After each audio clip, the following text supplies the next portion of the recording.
పేదవాడి పక్షాన నిలబడతాం, ప్రజా గొంతుకై నినదిస్తాం. వాయిస్ ఆఫ్ వాయిస్లెస్, తెలుగువారి మనస్సాక్షి సాక్షి టీవీ. సాక్షి టీవీ ప్రసారాల కోసం మీ స్థానిక కేబుల్ ఆపరేటర్ను వెంటనే సంప్రదించండి. పాన్ ఇండియా సినిమాలు పెరిగిపోయాయి. దీంతో పాన్ ఇండియా స్టార్స్ బిజీ అయ్యారు. అలాగే పాన్ ఇండియా డైరెక్టర్స్ కు డిమాండ్ పెరిగింది. మరి మ్యూజిక్ డైరెక్టర్ సంగతి ఏంటి అంటే ఇంకా ప్రత్యేకంగా చెప్పుకునేది ఏముంది? ఇండస్ట్రీని ఒకరు రూల్ చేస్తున్నారు, వారిని అన్ని ఇండస్ట్రీస్ వారు అడుగుతున్నారు. ముఖ్యంగా కోలీవుడ్ సెన్సేషన్ అనిరుద్ మానియా మామూలుగా లేదు. పాన్ ఇండియా హీరోలుగా ప్రమోషన్ కు సినిమాకు 200 కోట్లు డిమాండ్ చేస్తున్నారు స్టార్స్. ఇక పాన్ ఇండియా డైరెక్టర్స్ ఫేమ్ వస్తే వీళ్ళు కూడా సినిమాకు 100 కోట్లు అడుగుతున్నారు.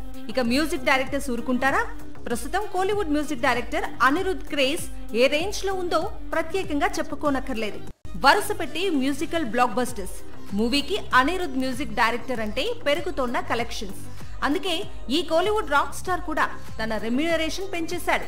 మొన్నటి వరకు 12 కోట్లు తీసుకుని బీట్స్ ఇచ్చిన మ్యూజిక్ మాస్టర్ ఇప్పుడు సడన్ గా సినిమాకు 15 కోట్లు అడుగుతున్నాడట. గతంలో కుదుర్చుకున్న కాంట్రాక్ట్స్ అన్నింటినీ రివైజ్ చేస్తున్నాడు. పైగా తెలుగు చిత్రాలకు మాత్రమే ఈ డిమాండ్ అని తెలుస్తోంది. టాలీవుడ్ మూవీస్ కు డేట్స్ ఇవ్వటం ద్వారా కోలీవుడ్ మూవీస్ ఆలస్యం అవుతున్నాయట. అందుకే అనిరుద్ తెలుగు చిత్రాల సంఖ్యను తగ్గించడం మాత్రమే కాదు, సినిమాకు 15 కోట్లు రెమ్యూనరేషన్ డిమాండ్ పెట్టాడట. ఇదే నిజమైతే మాత్రం నిర్మాతలపై మరింత భారం పెరగటం ఖాయం. కానీ తెలుగు చిత్రాలకే అనిరుద్ ఇలాంటి కండిషన్ పెట్టడం సరికాదు అనే వాదనలు మొదలయ్యాయి. అనిరుద్ సినిమాకు 12 నుంచి 15 కోట్లు రెమ్యూనరేషన్ తీసుకుంటుండటంతో మిగతా సంగీత దర్శకులు కూడా ఇప్పుడు పారితోషికం పెంచే ప్రయత్నంలో ఉన్నారట. ముఖ్యంగా ఆస్కార్ విన్నర్ రెహ్మాన్ ఇప్పుడు మూవీకి 10 కోట్లకు పైగానే డిమాండ్ చేస్తున్నాడట.